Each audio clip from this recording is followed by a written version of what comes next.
Mas Anies, masih mengenai dosa Anda sebagai gubernur DKI Jakarta. Naturalisasi dan normalisasi. Ini nggak selesai-selesai. Anda menolak normalisasi dan mengatakan alternatif yang benar adalah naturalisasi. Pertama, orang-orang menertawakan karena apa bedanya? Anda menjelaskan, saya pernah lihat bahwa contohnya adalah Singapura, tapi masyarakat tidak bisa memahami apa yang Anda jelaskan.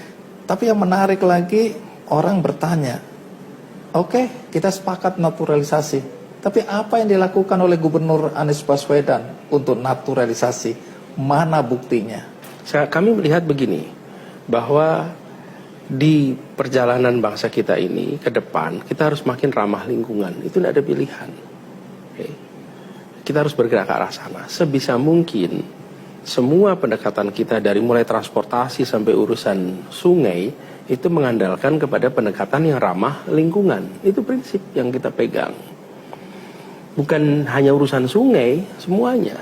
Nah, ketika sampai pada sungai, ada pendekatan yang sudah lama digunakan, betonisasi. Dibuatkan beton kanan kiri. Kanal, itu juga di Eropa dilakukan 60-an, 70-an, 80-an. Kanal-kanal itu bentuknya beton. Nah, saya sampaikan ke depan, kita tidak bisa terus hanya begini. Justru kita harus mendekati sebuah pendekatan yang lebih alami. Nah, di dalam konteks Jakarta, ada tempat-tempat yang memang tidak bisa digunakan selain beton. Tempat yang kanan kirinya sudah padat penduduk, tempat yang sudah ketat, ya memang harus menggunakan beton. Ya nggak apa-apa, itu dilakukan. Tapi tempat yang di situ justru lahannya masih memungkinkan untuk dijaga ekosistem sungainya, dijaga, jangan dijadikan beton. Saya beri contoh, Sungai Ciliwung misalnya. Sungai Ciliwung yang sudah di kawasan perkotaan sudah ketat, ya mau tidak mau harus pakai beton di situ. Tapi kawasan yang masih hijau, Anda perhatikan, Bang, seperti Condet, dari mulai Kalibata sampai Simatupang, itu kawasan yang masih hijau semua. Kawasan yang masih alamiah. Ini harus dijaga sebagai kawasan yang natural. Jadi visinya itu bagaimana kota ini menjadi kota yang layak hidup bagi seluruh makhluknya. Bukan hanya manusia, termasuk ikannya, termasuk makhluk-makhluk yang hidup di dalam ekosistem sungai. Itulah yang disebut sebagai konsep naturalisasi. Dengan pemikiran seperti ini, orang kemudian melihat Anda nggak melakukan apa-apa. Anda mendiamkan aja semua itu. Enggak juga kalau itu. Apa yang Anda lakukan untuk naturalisasi? Jadi, misalnya sebagai contoh ya, program-program yang sudah berjalan dari sebelum saya nih. Contoh, Sodetan Ciliwung tuh yang sering jadi yang Anda tolak itu. Sodetan Ciliwung. Tidak, itu malah kita yang melaksanakan. Sekarang dilaksanakan, katanya Anda abaikan, Anda tidak laksanakan, sehingga semua mandek di zaman Anda. Dan Anda, tanda kutip, dipermalukan, tanda kutip ya, dengan semua apa yang Anda tidak kerjakan, sekarang dikerjakan. Normalisasi Sodetan Ciliwung. Jadi Anda dianggap menghambat upaya untuk mengurangi banjir di Jakarta.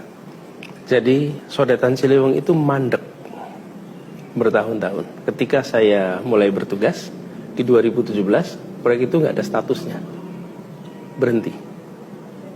Kemudian saya datang ke kampung Bidara Cina. Pada waktu itu semua bilang jangan Pak, datang ke sana warga itu marah sama Pemprov. Enggak, saya mau datang ketemu. Saya datang jam 10 malam Bang, hanya berdua, saya dengan satu orang staf. Ketemu dengan seluruh warga di sana. Wih, marah semua warga itu pada pemerintah. A, B, C, D, F, G. Saya bilang saya mau bicara di sini, mau bicara solusi. Percaya, kita bicara satu-satu sampai akhirnya proses pengukuran tanah bisa dilakukan. Sampai akhirnya proses pembebasan lahan bisa dilakukan. Itu terjadi Bang, ketika saya bertugas. Dan saya bicara dengan warga. Saya mendatangi warga. Sebelumnya kalau lurah datang sama datang disambut pakai parang Bang. Boleh dicek gitu. Dan ketika saya datang mereka nggak sambut dengan parang. Mereka terima gubernur mau datang, ketemu. Saya nggak bawa aparat sama sekali, cuma berdua. Proses itu kemudian berjalan. Dari situlah kemudian mulai pembangunan itu bisa dilaksanakan.